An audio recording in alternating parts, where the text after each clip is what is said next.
Magandang oras ulit sa inyo.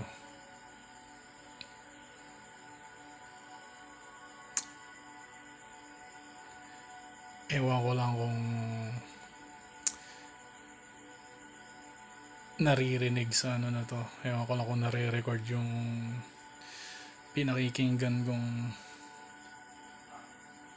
klase ng music ngayon. Pero tungkol dyan, kung nare-record man ngayon at naririnig man, tungkol dyan yung sasabihin kong life hack. At yan mismo talaga yun. Ayan yung sinasabing 432 Hertz. 432 Hertz frequency.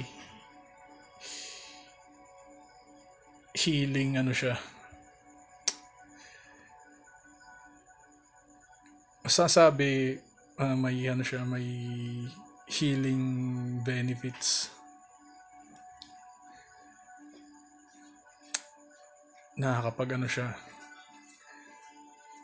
Sa pagkakatanda ko, sabi nakaka-regenerate siya ng mga cell.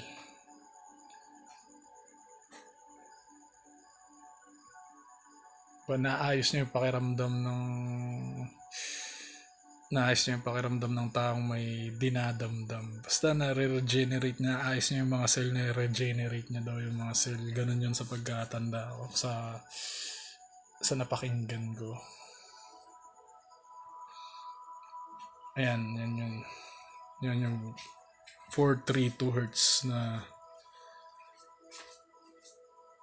432 Hertz na music. Frequency healing music. 432 Hertz. Search nyo kung trip nyo.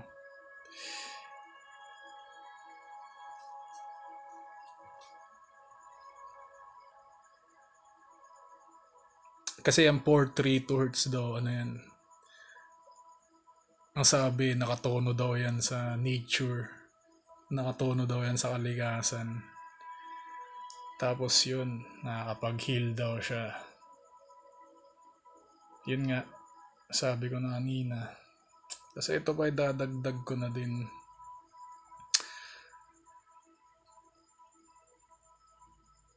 Ito na naman, tungkol na naman to sa sa plant-based na pagkain.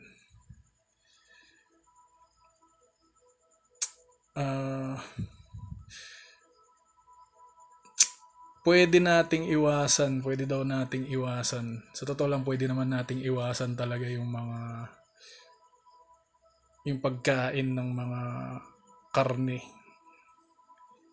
Masarap kumain ng karne, syempre. Ako, aminado, ang sarap talaga nun. Sarap kumain ng kung ano-anong laman. Yan, karne ng baka, lahat ng baboy, isda, kambing o ano pa.